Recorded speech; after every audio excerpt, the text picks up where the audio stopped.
Hello，又到我哋哈拿廚房啦。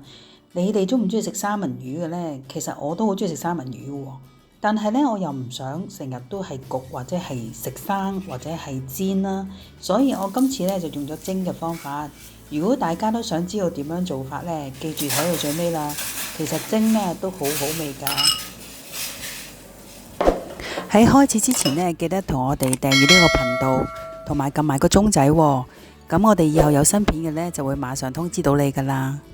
今次嘅材料有三文魚，三文魚買返嚟之後呢，上面通常都有啲鱗喺度嘅，咁我哋將佢清乾淨佢，然後呢，再預備一啲豆卜、白蘿蔔同埋一啲葱，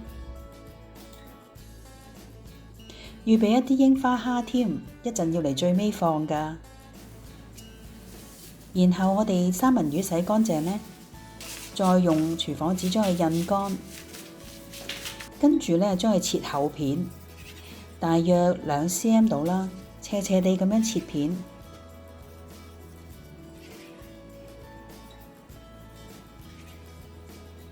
切好晒之後呢，我哋將佢放喺個碗度，一陣就要嚟醃㗎啦。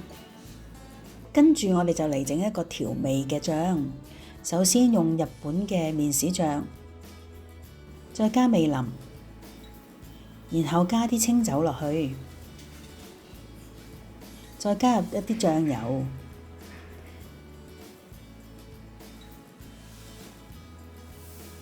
然後再加少少砂糖入去，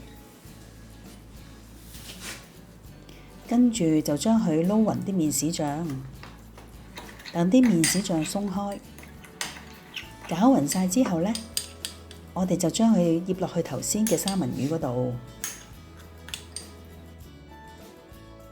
慢慢將佢撈勻晒落啲三文魚嗰度。我覺得用手就可以撈勻少少啦。跟住我哋就將啲三文魚擺埋一邊先。而家我哋處理個蘿蔔，白蘿蔔呢，我哋將個頭切走，然後就可以將佢批皮㗎喇。跟住我哋將佢開二，即係開兩邊啦。然後呢，切角咁樣，將佢切到薄片咁，唔好切太厚喎。跟住我哋就嚟處理下啲豆卜。豆卜洗乾淨之後呢，停乾水，我哋就可以要嚟切開佢一開二，同埋將佢切條㗎喇。切完條之後呢，平均咁將佢擺喺個碟底，黃色炸過部分呢就向上面，咁一陣蒸出嚟嘅顏色就會靚好多㗎喇。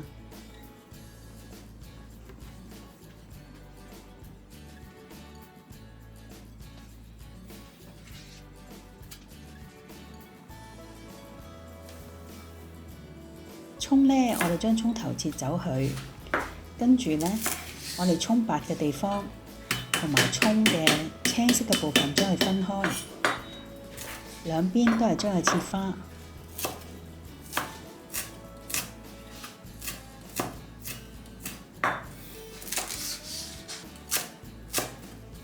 跟住我哋留返嚟備用。跟住我哋煮滾少少水呢，嚟煮蘿蔔先，落少少糖落去啲水裏邊，等佢煮滾嘅時候呢，我哋加埋啲蘿蔔入去，將啲蘿蔔煮先，大約煮佢6分鐘左右啦。啲蘿蔔就會開始少少軟身㗎喇，跟住我哋就可以撈佢上嚟。記住乾乾少少水喎。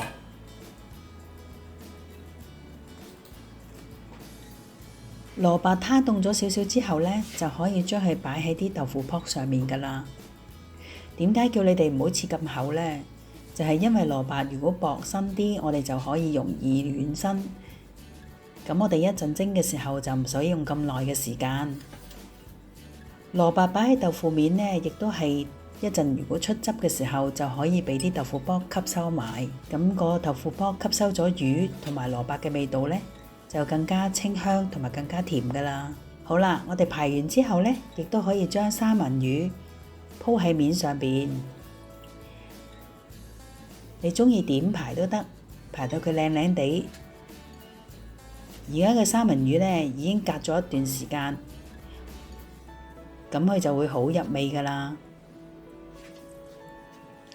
排好晒之後呢，再加少少胡椒粉，辟下啲腥味，跟住我哋就可以擺落去蒸㗎喇。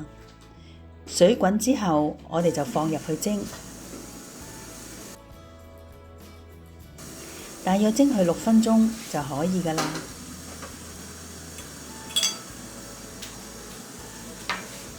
記住唔好開大火喎，開個中火就得㗎喇。三文魚呢，我哋唔可以蒸到佢過熟㗎喎，如果過熟呢，佢就會鞋身㗎喇。所以呢，啱啱熟咁就 OK 㗎喇。三文魚蒸完之後呢，我哋將佢攞上嚟，然後灑上蔥花。依家我用個細鑊仔嚟煮一啲油，大約落2大匙嘅油啦。跟住將我頭先留低嘅葱白煮一煮佢。喺啲油未滾嘅時候呢，記得加入去啦。然後當啲油滾開，就可以加櫻花蝦入去啦。你聞到櫻花蝦嘅香味就可以拎起㗎啦。跟住趁熱淋喺啲三文魚上邊。哇！三文魚加埋櫻花蝦嘅香味真係出晒嚟啦。呢碟餸就已經完成咗㗎啦。如果你喺屋企食呢，你可以三文魚都唔使切，直頭將佢就咁醃咗佢。不過醃嘅時間就要長少少。如果你成嚿蒸嘅呢，仲可以留返三文魚嘅原汁原味，仲更加滑啲㗎。好啦，我就去食飯啦。多謝大家收睇，拜拜。仲有啊，記得 comment、like、share 同埋訂閱我哋嘅頻道啦。再見啦，拜拜。